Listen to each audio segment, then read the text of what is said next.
ce petit tuto aujourd'hui en vidéo, je vais vous proposer de réaliser des lingettes démaquillantes.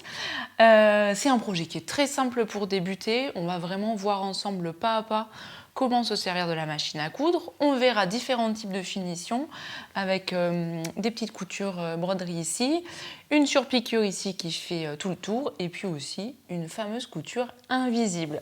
Ce projet des lingettes s'inscrit dans un cours beaucoup plus élargi que vous pourrez retrouver sur la plateforme Vimeo. C'est un cours qui est vraiment destiné aux grands débutants en couture où on voit comment enfiler la machine à coudre, on voit des petites astuces pour la régler et on verra aussi tous ces autres projets. Donc on a les lingettes bien sûr, mais ça vous allez le voir juste après. On a les charlottes à plat, on a les vides-poches, les sacs en tissu et puis les sacs enfilés pour aller faire son marché. Donc pour voir l'ensemble des projets et accéder à toutes les astuces du cours, je vous donne rendez-vous sur Vimeo.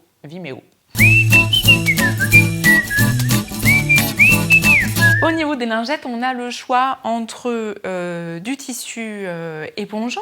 Donc vous aurez le choix en magasin avec de l'éponge de coton, de bambou, de viscose. C'est vous qui voyez. Faites des petits tests pour voir si c'est doux.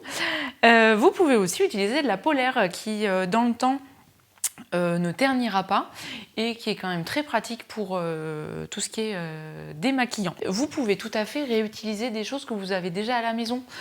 Puisqu'on n'est pas embêté sur le choix du tissu, et ben pensez que on peut très bien utiliser un vieux drap. Pour ici, on pourrait utiliser une serviette éponge qui est peut-être tachée à un endroit, et ben on l'utilise à l'endroit où elle n'est pas tachée. Donc n'hésitez pas à aller piocher dans des petites choses avant peut-être de vous lancer dans le vrai grand projet, dans le tissu qui vous plaît tant. Je vais d'abord poser des épingles au niveau des angles. Et vous remarquez que je ne soulève pas le tissu. Je laisse, petit piège là, je laisse le tissu vraiment bien à plat, je pique le patron, le tissu, je gratouille la table et je fais levier avec mon pouce et mon index pour faire remonter, quick, ici comme ça. Bien sûr, je ne laisse pas dépasser l'épingle. Du coup, j'ai épinglé d'abord ici aux 4 angles et maintenant, je remets des épingles entre les épingles que j'ai déjà posées. Comme ça, je suis sûre d'avoir un épinglage qui se fait sans avoir de vagues. J'ai vraiment quelque chose de bien plat et ce sera tout joli.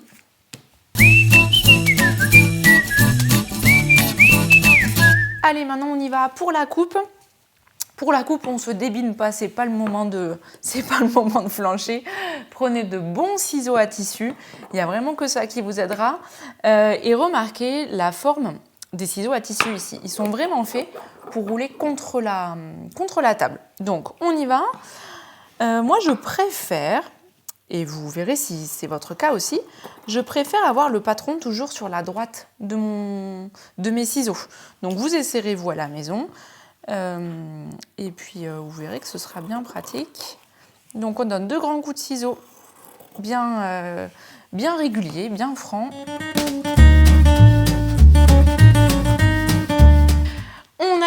On va travailler là sur le tissu extérieur, le tissu en coton. On va se mettre sur l'envers surtout. Moi il n'est pas trop reconnaissable, mais faites-y attention. Sur l'envers, on va donc tracer des traits à 1 cm de chaque bord latéral et inférieur. Ouais, un trait à gauche, à droite et en haut et en bas. Allons-y comme ça. Je vous le fais, vous allez vite voir le résultat. L'idée, c'est quand même d'avoir des traits qui soient généreux en longueur parce que ça va nous aider ensuite pour bien appréhender l'angle, le passage de l'angle. Hop. Téline. Et on va venir le mettre endroit contre l'endroit du tissu éponge. Donc selon les tissus que vous utilisez, bon là je pense que là c'est l'envers de mon éponge, là je pense que c'est l'endroit, les bouclettes sont plus fournies. Faites attention du coup selon ce que vous avez choisi de bien mettre endroit contre endroit. On sait qu'après on retournera et tout ce qui est dedans sera dehors après. On y va pour épingler, ça marche comme quand on épingle un patron sur du papier. On va commencer par les 4 angles. Bon là, pas tout à fait dans l'angle parce que sinon, ça va nous gêner. Mais on y va à peu près comme ça. Tac. Et ensuite, on va réfléchir d'un peu plus près. Notre lingette, on sait qu'on va la retourner. Du coup, on va laisser une ouverture. Pour laisser l'ouverture, soit je mets 2 épingles qui se suivent, soit je mets une épingle en couleur, vous voyez, avec une tête colorée. Comme ça, en général, quand on la croise, on se dit « Ah, tiens, là, il se passe quelque chose ». Je rajoute quelques épingles. Donc, vous voyez, je les mets perpendiculaires à la future couture, avec toujours les têtes qui dépassent vers la droite. Comme ça, ce sera plus facile pour les retirer. Ah oui, parce qu'on va les retirer, du coup.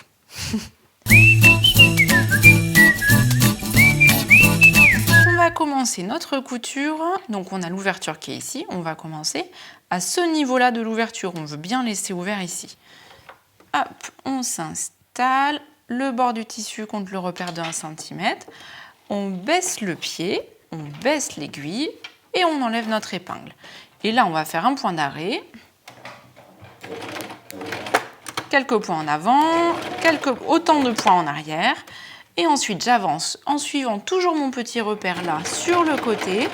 C'est lui que je regarde, c'est pas l'aiguille qui monte et qui descend. Et je viens venir essayer de me planter pile ici dans la croix. Alors c'est un petit peu difficile, surtout si on débute en couture. Ce que vous pouvez faire, c'est tourner le volant de la machine vers vous et comme ça, la machine va avancer tout doucement, de façon manuelle. Clac, là je suis pile dedans. Donc l'aiguille est plantée, je lève le pied, je fais pivoter mon travail et je rebaisse le pied. À ce stade-là, vous pouvez vérifier si votre tissu est bien contre le repère du 1 cm. Là, les valeurs sont un petit peu faussées avec le tissu éponge, mais je sens que mon tissu, lui, il est vraiment à la bonne hauteur, d'autant plus que je sais que je suis pile sur le trait. Donc là, c'est bon, je peux continuer et je n'ai pas besoin de refaire de point d'arrêt puisque je n'ai pas coupé mon fil depuis tout à l'heure. Deuxième angle, je le vise. Allez, je termine ici. Avec le volant, je suis pile dedans, je lève, je tourne et je continue.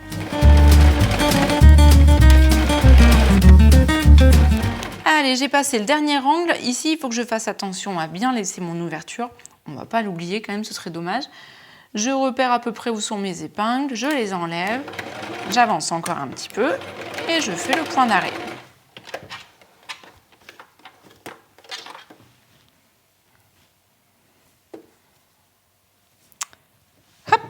Avant de retourner la lingette, on ne s'emballe pas, on va d'abord dégarnir les angles. Dégarnir, ça veut dire qu'on va retirer un petit peu de matière. Vous voyez, je coupe dans le lard. Bien sûr, l'idéal, c'est de ne pas couper la couture, hein. Bon, ça, vous en seriez douté. On coupe à 1 ou 2 mm de la couture, on va dire. Et ensuite, on peut retourner. Ça, c'est vraiment le meilleur moment dans la couture. Et j'attrape un petit crayon à papier mal taillé ou une aiguille à tricoter ou une baguette, quelque chose comme ça, pour faire ressortir les angles. Bien sûr, l'idée, c'est de faire ressortir seulement l'angle, de ne pas faire traverser le crayon au travers de la couture, au travers des tissus. Donc, n'hésitez pas à vraiment... Vous pouvez pousser quand même, hein, c'est assez solide. On peut même passer un petit coup le long des coutures, comme ça. Ça permet de les avoir bien à plat. Et puis après, c'est un petit coup de fer qui sublimera tout ça. Oui, j'ose le terme. Vous voyez, je vais faire rouler les coutures sous mes doigts pour être sûr que ma couture se retrouve vraiment bien sur le champ. Et là, c'est le mimi. Donc quand même, je passe ici. Là, je vois qu'il n'est pas assez sorti, mon angle. Regardez-le bien. Là, il est beaucoup plus joli. Je vais rouler.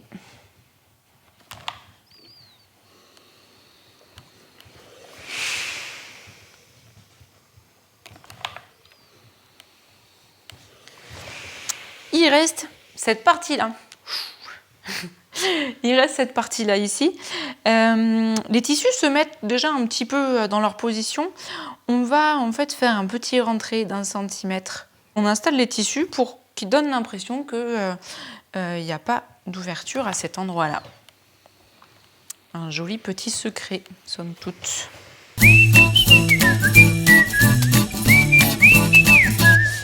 Allez, on y va. On va du coup se tenter de faire un tour complet de lingette en prenant un repère qui cette fois-ci sera bien moindre que 1 cm puisqu'on va prendre comme repère le bord de l'arrondi du pied là à l'intérieur. Il est dans l'alignement de là où le pied s'accroche. Donc on va commencer pile au niveau de l'ouverture, comme ça on est sûr de ne pas passer à côté. Bord du tissu contre le bord de l'arrondi du pied, je vois juste un tout petit peu de vide ici. Je plante l'aiguille comme ça je vois vraiment là où ça tombe et puis on y va. Petit point d'arrêt et puis on va voir ce qui se passe au niveau de l'angle. Je ne vous ai pas spécifié mais moi j'ai laissé le fil blanc pour que ça se voit pas trop. Vous pourriez très bien, tout comme je l'ai fait pour les précédentes, avoir un fil jaune pour que ça se voit un petit peu plus. Quitte à avoir une couture visible, bah, autant qu'elle le soit vraiment et qu'on la rende même un peu décorative. Je pense que c'est une bonne idée. Donc là, je ferme ma couture ni vue ni connue, mon ouverture ni vue ni connue. Ce sera notre petit secret. Et j'avance jusqu'à l'angle d'ici. Je plante mon aiguille, je lève mon pied, je tourne et là, catastrophe. Ici, j'ai mon pied, vous voyez, qui cabre un petit peu vers l'avant du fait de l'épaisseur qu'on a mise là sous l'avant du pied. Du coup, pour contrer ça, ce que je vais faire, c'est que je vais lever ici le pied à l'arrière et je vais mettre ce qu'on appelle une belle-mère. Alors, une belle-mère, c'est un morceau de tissu de l'épaisseur du morceau de tissu qu'on a sous le pied qui permet au pied de retrouver son horizontalité. Une belle-mère, tout le monde en a puisque c'est un morceau de tissu. Si jamais vous avez sur certaines machines, et c'est malheureusement pas le cas sur la Silvercrest, mais c'est le cas sur la Brother, il y en a aussi chez Pfaff, chez Singer, chez Janome, il y en a dans beaucoup de marques, ce petit ressort là, le petit bouton noir sur le pied qui fait sortir un petit morceau, une petite tige qui vient se loger à l'arrière du pied et qui permet de garder le pied vraiment à l'horizontale. Donc c'est pas adaptable sur cette machine là. Si jamais vous avez le bouton noir, eh ben, vous saurez que vous pouvez vous en servir et sinon vous pouvez faire avec une belle-mère. Sachez qu'il existe aussi des fourches à jeans, c'est des petits morceaux de plastique qu'on peut placer dessous et qui peuvent permettre de faire la même chose. Mais dans tous les cas, ne soyez pas démunis face à une machine qui n'avance pas, il suffit de remettre le pied à l'horizontale comme ça. Allez, on y va. Là, je ne fais pas de point d'arrêt puisque je viens justement de coudre ma couture, du coup il n'y a pas de point d'arrêt à faire. Je continue comme ça et cette partie en tissu là ne va pas être cousue puisqu'on va vers l'avant. Vous voyez, ça avance tout seul.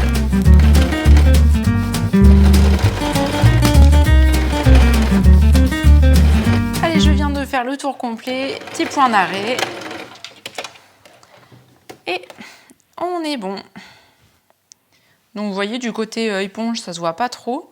Du côté tissu, ça se voit un petit peu, mais c'est quand même bien assorti avec le reste du tissu, donc ça va pas mal. Allez, une autre manière de fermer, ça va être de fermer avec une petite piqûre décorative ici. Pour faire ça, je vais changer de machine parce que la Silvercrest ne permet pas forcément de faire des choses très très jolies.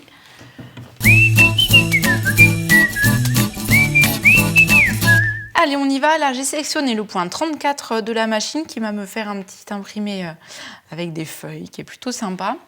Bien sûr, je vous encourage, vous, avec votre machine, à faire des petits tests à l'avance pour voir un peu la largeur de ce qui va arriver, comment ça va arriver, si ça vous plaît et tout. Moi, là, je vais le faire hop, ici. Je vais me retrouver, du coup, avec ce même problème de pied qui cabre au début. Et puis, ça me permet de vous montrer comment ça se passe pour utiliser le petit bouton noir, justement. Donc, je lève le pied. J'ai l'aiguille plantée, hein. Je lève le pied. Je le mets vraiment à la position horizontale et je viens enclencher la tige dans cette partie-là, là, dans ce qu'on appelle la tige de la machine. Donc je viens l'enfoncer à l'intérieur et je rebaisse le pied. Et là, vous voyez que le pied garde sa position horizontale. C'est quand même trop chouette. Allez, c'est parti. C'est la mauvaise pédale.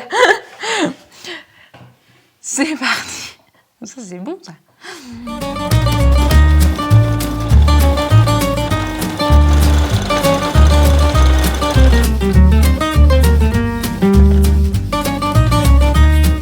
Allez, on a notre petite fermeture ici avec les feuilles qui, ma foi, fait le job d'un côté et de l'autre.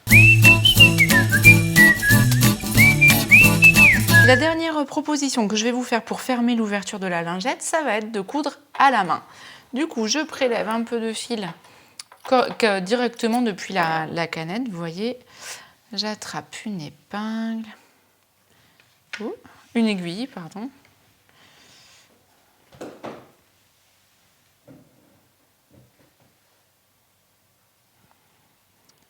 Hop, et puis vous ne rêvez pas, c'est bien une savonnette. Je vais enduire mon fil de savon. C'est un savon sec qui me sert aussi de craie à l'atelier. Un simple savon, vraiment rien de bien compliqué. Ça va permettre d'avoir un fil qui sera beaucoup plus glissant et qui limitera les nœuds. Donc ça, c'est quand même une super chose. On va commencer par faire justement un nœud tout au bout de notre aiguillé. On va tenir le fil comme ça sur notre index et je viens placer. Donc ça, c'est le bout du fil, hein. On est d'accord, je ne le double pas. Hop, le bout du fil le plus long, je le mets ici sur mon index. Je mets mon aiguille à la perpendiculaire et je maintiens tout ce petit monde entre mon pouce et mon index gauche. Et ensuite, j'attrape ce même morceau de fil, là, celui que je vois là, je l'attrape et je viens lui faire 2 tours ici au niveau de mon pouce et mon index. Je maintiens bien et je tire sur l'aiguille. Mon nœud est toujours caché entre mon pouce et mon index. Le suspense est insoutenable. Tidine! Et j'ai bien un nœud là où je le voulais. Donc ça, c'est une bonne technique pour commencer tranquillement une couture. Allez, on va commencer par se cacher dans les marges de couture. Donc je passe là dans la marge de couture du tissu en coton. C'est plus simple parce qu'il a un maillage plus serré, donc il retiendra bien le nœud. Et puis maintenant, c'est parti, on va coudre façon créneau de château fort, c'est-à-dire qu'on va avancer un petit peu dans le tissu éponge. On va avancer caché comme si c'était sous un tunnel un petit peu. On va ressortir en face, avancer dans le pli du tissu, ressortir en face, et ainsi de suite. Je vous le montre. Donc là, je sors du tissu, je rentre dans le tissu éponge et je ne traverse pas, puisque je ne veux pas avoir mon tissu.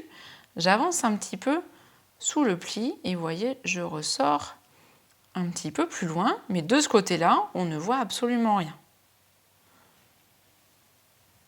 Tac. Je reviens ici, pile en face dans mon tissu. Bien sûr, je ne le traverse pas tout à fait. Je pique ici et je reste cachée dans le pli et je ressors un petit peu plus loin. Pour l'instant, je ne le serre pas pour que vous puissiez voir un peu le résultat.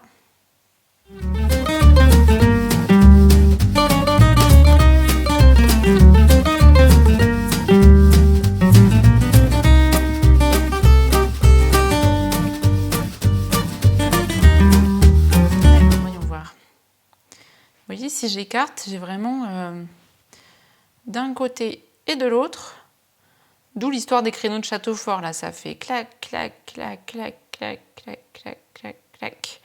Et quand je serre tout ça, magie, ça devient complètement invisible. Donc attention quand même à pas trop serrer, parce que du coup, c'est ça qui formerait des plis.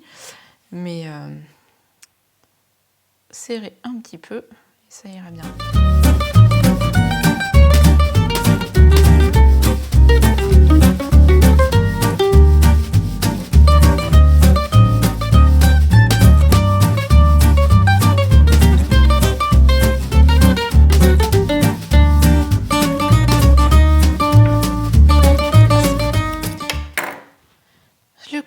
On arrive ici tout au bout de l'ouverture. Donc là, on voudrait faire un petit point d'arrêt, quelque chose qui ne soit pas trop visible, mais on ne peut pas utiliser la petite technique avec l'index comme tout à l'heure. Du coup, on va se mettre, vous voyez là je pique un petit peu à l'intérieur du tissu. Je pense pas que ça se verra de l'autre côté, on va essayer de le serrer encore un petit peu plus.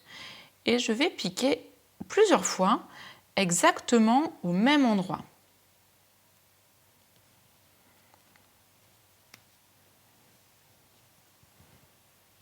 Hop, je repasse au même endroit. Encore une autre fois. Encore une autre fois, et puis ce sera bon. Donc là, vous voyez, depuis le début, je passe comme ça.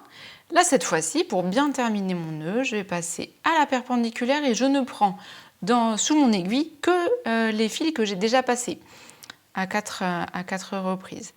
Et avant de tout tirer, je passe dans ma boucle et comme ça, je fais un nœud. Et là, on a un nœud qui sera super solide, qui est, ma foi, assez invisible et on est plutôt content. Là ici, on ne va pas couper notre fil quick ici, sinon il dépasserait un petit peu, ce serait pas super. Donc je re-rentre à la base de mon fil. Tac, et je ressors un petit peu plus loin. Vraiment, je ressors n'importe où, ça n'a aucune importance. Je ressors, je tire sur le fil, je le coupe. Et mon fil est caché et on a fini. Voilà, vous avez donc les trois possibilités de finition. À vous de voir ce qui vous convient le mieux, selon le temps dont vous disposez, la patience dont vous disposez. Et puis au pire, vous pouvez essayer un petit peu toutes ces techniques et puis voir laquelle conviendra le mieux pour vous. Je vous dis à très bientôt et n'hésitez pas à partager avec d'autres personnes qui voudraient connaître les joies de la lingette cette vidéo. À bientôt!